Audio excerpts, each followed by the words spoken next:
إلى عدم التشبث بمعادلات خشبية جامدة. الأفق ليس مسدودا.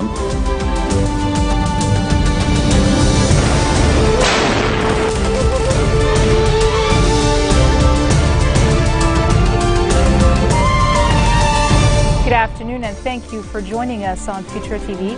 I'm Linda Tamim and these are today's top stories. President Michel Sleiman says the military can receive any type of weapons it needs following a visit to the UNIFIL headquarters in Naouda with Finnish President Sauli Niinisto. Parliament Speaker Nabil Berri says he will consider Prime Minister Tamam Slam's cabinet resigned if the committee drafting the government's ministerial statement fails to complete its mission on time. And Ukraine's acting president Alexander Turchinov says the country will not use its army to stop Crimea from seceding. President Michel Sleiman stresses that the capabilities of the Lebanese army should be fortified, pointing out that the military can receive any type of weapons it needs. Sleiman says there are no banned arms after a visit to the headquarters of the United Nations Interim Force in Lebanon in the southern town of Naouda, accompanied by his Finnish counterpart Sauli Niinisto. Sleiman called for the adoption of a defense strategy that enables the country to benefit from its resistance and neutralize it from all the political rows. France has reportedly proposed selling Lebanon used equipment despite a pledge by French Army Chief of Staff Edouard Guillot during talks with Army Chief General Jean Ahwaji in Saudi Arabia to provide the army with all its needs. Sleiman also called for enabling the army to fully carry out its responsibilities with the support of the resistance whenever needed. Speaker Nabil Berri has expressed resentment over the failure of the ministerial panel drafting a government policy statement to reach agreement over controversial issues, adding that the March 8 coalition is holding on to the resistance clause. Berri warns the remaining time frame for the panel to draft the policy statement ends next week and calls on all sides to exert efforts to find common grounds. He says that if the constitutional time frame for drafting Prime Minister Tamam Slam's cabinet policy statement ends, then he will inform President Michel Sleiman on Tuesday morning that the cabinet is considered resigned and binding consultations must be carried out to name a new premier. The constitutional deadline for the cabinet to draft its policy statement and refer it to the parliament for confidence vote ends on March the 17th. Lebanon has come at the bottom of a ranking of women in the lower house or single house of parliament in the Women in Politics map of 2014. Launched by the Inter-Parliamentary Union and UN Women, the research gave Lebanon a 3.1% of female representation, putting it 139th in the rankings. There are only 4 women in the 128-member parliament in Lebanon.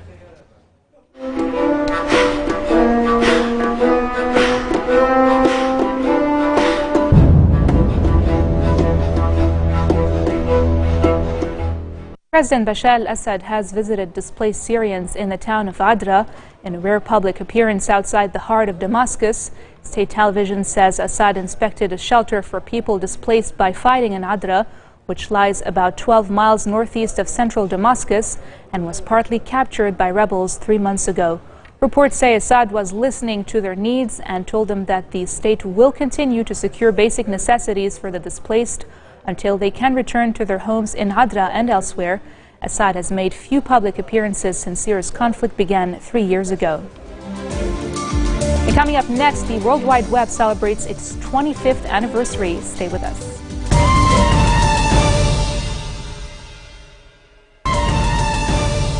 Welcome back. A plane carrying Libya's fugitive ex-Prime Minister Ali Zaidan stopped briefly to refuel in Malta shortly after he was ousted from power.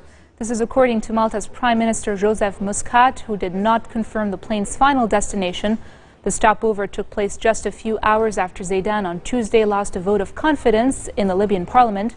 Libya's top prosecutor slapped a travel ban on Zaidan because of his suspected involvement in the embezzlement of public funds. Muscat said he met Zaidan briefly during the stopover. He added the meeting was just a sign of personal friendship between the two men and that Malta was following closely what was happening in nearby Libya. Sources say Mr. Zaidan has now arrived in Dusseldorf, Germany. Russia has signed a preliminary agreement to build at least 2 more nuclear power plants in the Iranian port city of Bushehr. Iran's official news agency says the deal was reached during a visit to Tehran by a senior official of Russia's state atomic energy agency, Rosatom. An Iranian Atomic Energy Organization spokesman says the two new 1,000-megawatt plants will be constructed alongside the existing power station in Bushehr. He added that further talks will be held on technical and financial aspects of the project, but a final agreement is expected to be signed very soon. In January, Iranian President Hassan Rouhani told his Russian counterpart Vladimir Putin that establishing long-term relations between the two countries can serve the stability and security of the region. Ukraine's acting president Alexander Turchinov says the country will not use its army to stop Crimea from seceding, the latest indication that a Russian annexation of the peninsula may be imminent. The interim leader says intervening on the southeastern Black Sea Peninsula, where Kremlin-backed forces have seized control, will leave Ukraine exposed on its eastern border, where he says Russia has massed significant tank units. Crimea is due to hold a referendum on joining Russia this Sunday, organized by the peninsula's self-appointed leaders. The head of the United Nations Refugee Agency says it must be ready in case Ukraine's crisis causes refugees to flee Crimea. But his biggest worry is that a total disaster could occur if the international community diverts its attention away from Syria's conflict. It is also evident that the relevance of the Ukrainian problem, its geostrategic dimension, are diverting the attention of the international community. And on the other hand, as you mentioned, in a moment in which we would need the most relevant countries in the world to be able to come together, to narrow their differences, and to try to find a way to move into peace for Syria, the tension around Ukraine obviously will not help. We are very attentive to that. We have been in close contact with the authorities in the region, and we have moved teams inside Ukraine in different areas to detect the situation. But our hope is that things will not evolve in a way that will force a large number of people to be displaced. And just in what appears to be a fire or possibly an explosion in New York City, you can check out the images live right now.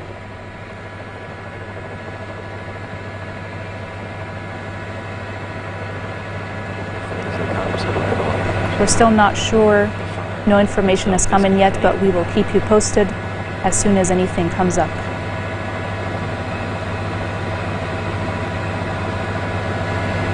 Malaysia's military radar detected what could have been the missing jetliner missing in an area in the northern Malacca Strait, hundreds of miles from the spot where the plane dropped off air traffic screens. The Air Force chief says a massive search operation involving 42 ships and 39 aircrafts has failed to locate any trace of the plane missing since Saturday. The operation is a multinational effort with 12 countries now taking part. Officials gave his reassurance to the families of passengers and crews that no efforts will be spared in finding the plane. And now for news around the world in brief. Several thousand mourners have gathered in central Istanbul, Turkey, for the funeral of a teenage boy wounded during anti-government demonstrations last summer, whose death on Tuesday triggered protests across the country. The 15-year-old Berkin Elvan was walking to buy bread when he was struck in the head by a tear gas canister during the arrest in the city in June. A homemade bomb has exploded in front of the Israeli embassy in Cairo, Egypt. Security sources say the explosion targeted a police car rather than the embassy itself and did not cause any injuries. The office has not been used by Israeli diplomats for at least 2 years now, following a September 2011 attack on the embassy. According to the Interior Ministry, earlier this week, police shot dead a man suspected of being involved in a January bomb attack against Cairo's police headquarters. Michelle Bachelet has taken over the presidency of Chile in a ceremony loaded with symbolism after promising to stick to her tax and spend campaign pledges despite a sharp economic slowdown. Returning to Chile's top job after a spell with the United Nations, Bachelet heads a coalition that ranges from moderate leftists to communists. The new president says she wants to address social inequality by overhauling education and healthcare funded by tax reforms. His invention was groundbreaking, a way for different people to share information using different computers. It was called the World Wide Web, and it was invented by British computer scientist Tim Berners-Lee 25 years ago this month. Not to be confused with the Internet, which is a network of globally interconnected computers. The World Wide Web is how people share information on the Internet. Marking the 25th anniversary of the invention, Berners-Lee is calling for more global access, saying the web gives people power. Well, the web, we've thrived using the web, with it being an open medium, so anybody could connect to anything. You put it on a website and then I can connect to it no matter who I am. We need to, at this point, it's 25 years on, we need to think about the next 25 years to make sure that we establish the principles that the web's being based on. Principles of openness, principles of privacy, principles of not being censored, for example. If you actually think the power you have when you have a web browser compared to the power of somebody who doesn't. If you're starting a company, you want to start a company in New York, and you think of a name of a company, and you search for it on the web, and if the company, or if the name's already been thought of, you try another one. You're in an African village, and you don't have a web browser. No, you can't do that. You can start a company, and then it isn't until a long time later you realize that somebody else has done it somewhere else. There's lots, lots of little things we do to do with health, to do with just keeping a family together, communicating with friends. So the difference in power between somebody who's got the internet and somebody who hasn't is now huge. Also really important for democracy. If you are not connected to the internet, how is your voice going to be heard? How are you going to make sure that the values which you think are important are being represented by all the governments out there? U.S. President Barack Obama is hamming it up online to promote his health care plan. Obama joked with actor Zach Galifianakis, including poking fun at the poorly reviewed Hangover Part 3. During an interview on the comedy website Funny or Die, Galifianakis typically poses awkward questions to celebrity guests appearing on his web series Between Two Ferns, and Obama was no exception. So how does this work? Do you send Ambassador Rodman to North Korea on your behalf? I had read somewhere that you'd be sending Hulk Hogan to Syria, or is that more of a job for Tanya Harding? Zach, he's not our ambassador. What should we do about North IKEA? North. Why don't we move on? I have to know, what is it like to be the last black president? Seriously? What's it like for this to be the last time you ever talked to a president? It must kind of stink, though, that you can't run, 3 times. No, actually, I think it's a good idea. If I ran a third time, it'd be sort of like doing a third Hangover movie. Didn't really work out very well, did it?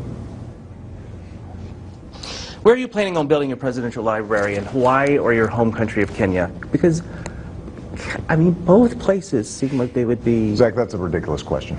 Well, not to bring up the birth certificate thing, but you really never did really produce your real... Where's your birth certificate? Why don't you show it to us right now? I don't want to show anybody my birth certificate because it's embarrassing. What's embarrassing about it? My weight on it, it says that I was born 7 pounds, 800 ounces.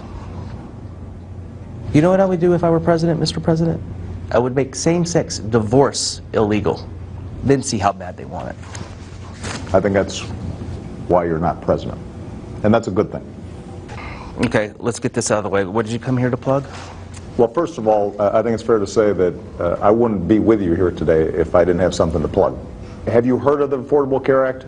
Oh yeah, I heard about that. That's the thing that doesn't work. Why would you get the guy that created the Zune to make your website? Healthcare.gov works great now. And millions of Americans have already gotten health insurance plans. And what we want is for people to know that you can get affordable health care. And most young Americans, right now, they're not covered.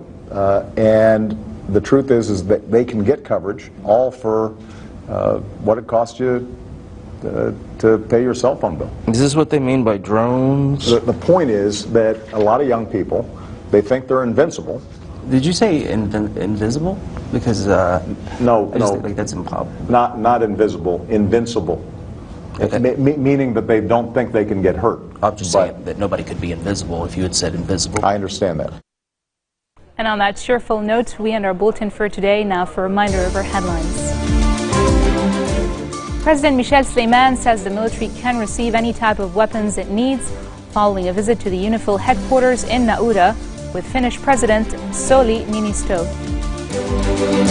Parliament Speaker Nabih Berri says he will consider Prime Minister Tamam Slam's cabinet resigned if the committee drafting the government's ministerial statement fails to complete its mission on time. And Ukraine's acting president Alexander Turchinov says the country will not use its army to stop Crimea from seceding. Those were your midweek headlines from us here at Future Television. Catch us again tomorrow, same time, for more of the world's top stories.